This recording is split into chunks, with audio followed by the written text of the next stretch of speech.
Hi, my name is Joyce Kiboi.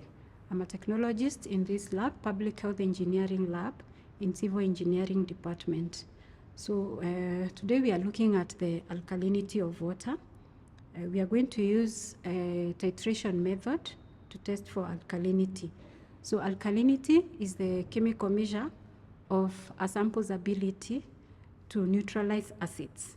It also helps in knowing the ability of the sample to resist any changes in pH when acids or bases are added into it. So we are going to use a titration method. We have a burette, which is filled with our titrant, and our titrant is 0.02 normal of sulfuric acid. It's a dilute solution of sulfuric acid. And then we are going to use an indicator, methyl orange indicator solution. We also need phenolphthalein indicator solution. And then we need a Allen flask, laconical flask. And then we are also going to need a measuring cylinder to take the volume of our sample. So the first step in this is to know the types of alkalinity that we have. We have three types of alkalinity, forms of alkalinity. We have hydroxide alkalinity, we have carbonate alkalinity, and we have bicarbonate alkalinity. And then the other form is the total alkalinity, which is now inclusive of all the three forms. Today we are interested in the total alkalinity, so we are not going to look at the other forms because they are all inclusive in total alkalinity. So we are going to take 100 ml of the sample and we measure using a measuring cylinder.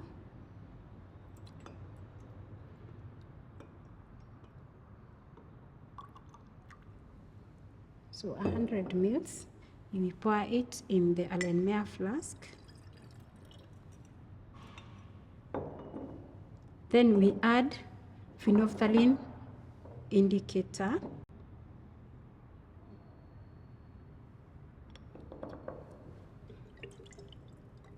So you can see there's a small change.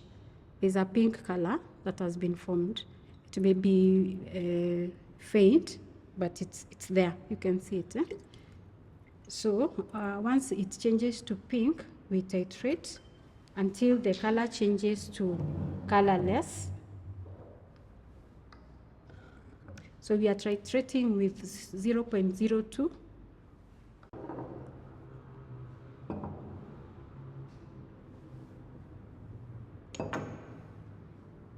Until it changes to colorless.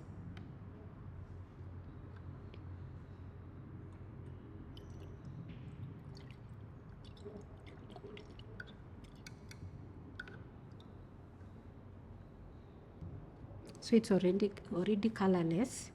Because we are interested only in total alkalinity, we may not need the reading. So we just continue with methyl orange.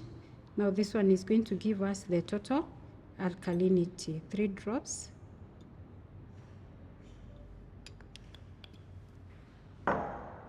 So we continue with a titration. So this color, we expect the change to be from yellow to orange. So the orange, once we get to the orange color, it means that all the alkaline compounds have been used up. And then carbonic acid has been formed. So it is at that point where we call it the end point. So we will take the reading of the sulfuric acid that has been used up, and then we will calculate for the alkalinity. Yeah. So we continue with the titration. We started from 0, our initial reading.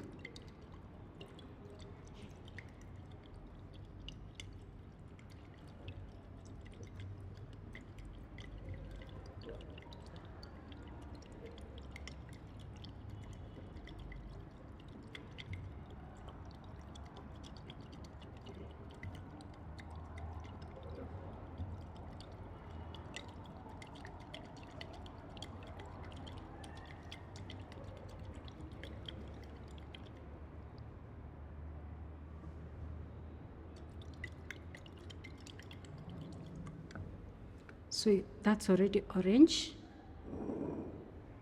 So we take the reading.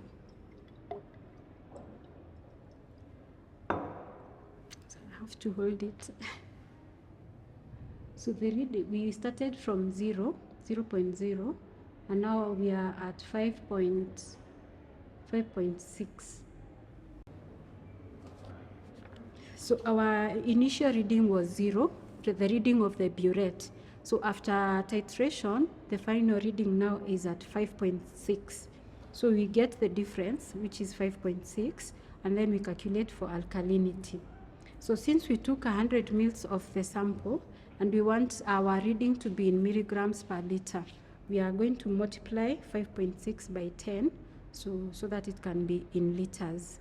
So now our reading will be 5.6 times 10, which will give us 56 milligrams per liter of calcium carbonate. Now this is the concentration of the alkalinity in this sample. The concentration of this water is 56 milligrams per liter. This means that the water meets the standards for domestic water use according to the NEMA and the WHO standards, which is 500 milligrams per liter.